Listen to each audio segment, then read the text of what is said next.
ရခိုင်ပြည်နယ်မှာဖြစ်ပွားနေတဲ့လူမျိုးရေးဘာသာရေးပြည်ပခါတွေကိုဘလို့ဖြစ်ရှင်းပေးနိုင်မလဲဆိုတဲ့အပေါ်ရခိုင်ပြည်သူတွေရဲ့အတန်ကိုနားထောင်မယ်လို့လေးလာရေးခီးစဉ်ဖြစ်ရောက်လာတဲ့ရခိုင်ပြည်မျိုးသားကောင်စီကဖေဖော်ဝါရီ23ရက်နေ့မှာပြောဆိုခဲ့ပါတယ်။ဒီမိုကရေစီအသွင်ကူးပြောင်းရေးဖြစ်စဉ်ပေါ်သဘောထားအမြင်တွေကိုလည်းနားထောင်သွားမှာဖြစ်ပြီးသူတို့ ANC အနေနဲ့ပြည်သူအတန်ကိုနားထောင်ကျင်တာကြောင့်ရခိုင်ပါတီတွေရခိုင်လူမှုအသင်းအဖွဲ့တွေနဲ့တွေ့ဆုံခဲ့တာလို့ရခိုင်ပြည်တပ်မတော်စစ်ဦးစီးချုပ်ကပြောဆိုပါတယ်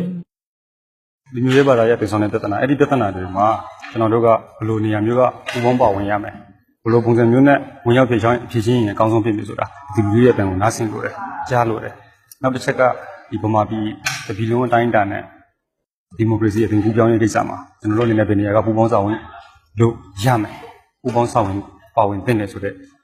အနေအထားကိုကျွန်တော်တို့သိကြတယ်။ဒီလူထုတွေက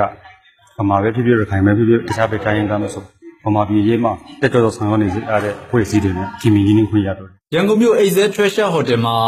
ANC နဲ့ရခိုင်ပါတီတွေအဖွဲ့အစည်းတွေတွေ့ဆုံခဲ့ကြပြီး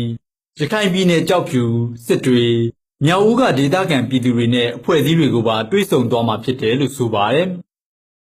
ကျွန်တော်တို့သွားရောက်တဲ့နေရာမှာဒီသက်ဆိုင်ရာကျွန်တော်ရခိုင်ပြည်နယ်အစိုးရအဖွဲ့ရဲ့ကျွန်တော်ကွန်ပျူတာနှိနှောတိုင်ပင်မှုအရာကျွန်တော်တို့သွားရောက်မှာဖြစ်ပါတယ်ကျွန်တော်တို့စီစဉ်ထားတာကတော့ကျွန်တော်တို့ဒီကြောက်ဖြူရယ်နောက်ပြီးတော့မှမြောက်ဦးရယ်စစ်တွေရယ်ဒါကိုတော့ကျွန်တော်တို့ညွှန်မှန်းထားတယ်ကျွန်တော်တို့ဒီဒေသအစိုးရရဲ့ကျွန်တော်တို့ပူးပေါင်းဆောင်ရွက်မှုနဲ့နှိနှောတိုင်ပင်မှုအရာကျွန်တော်တို့အချိန်ရရင်ရတယ်လို့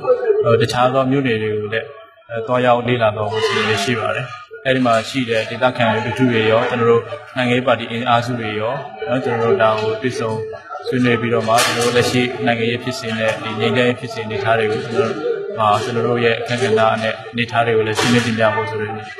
ပုံစံနဲ့ကျွန်တော်တို့ပေါ်ရောက်တဲ့ဒီစဉ်မျိုးစီစဉ်ထားပါတယ်။အစိုးရငြိမ်းချမ်းရေးဖော်ဆောင်ရေးလုပ်ငန်းကော်မတီရဲ့သဘောတူညီချက်နဲ့မြန်မာနိုင်ငံကိုပထမဆုံးလေးလာရေးလာရောက်တဲ့ခီးစဉ်မှာငြိမ်းချမ်းရေးဖြစ်စဉ်တွေကိုလည်းဆွေးနွေးခဲ့ပြီးပွင့်လင်းမြင်သာမှုရှိဖို့တောင်းဆိုခဲ့ပါတယ်။ရခိုင်ပြည်မျိုးသားကောင်စီ ANC ကို2004ခုနှစ်ကအိန္ဒိယနိုင်ငံဒေလီမြို့မှာရခိုင်လူငယ်နဲ့ကျောင်းသားကွန်ဂရက်မျိုးသားညီညွတ်ရေးပါတီ NUPA နဲ့ရခိုင်ရဟန်းသမဂ္ဂစတဲ့အဖွဲ့အစည်းတွေနဲ့ထူထောင်ခဲ့တာဖြစ်ပြီး UNFC အဖွဲ့ဝင်အနေနဲ့ငြိမ်းချမ်းရေးလုပ်ငန်းစဉ်မှာပါဝင်နေတာလို့လည်းဆိုပါတယ်။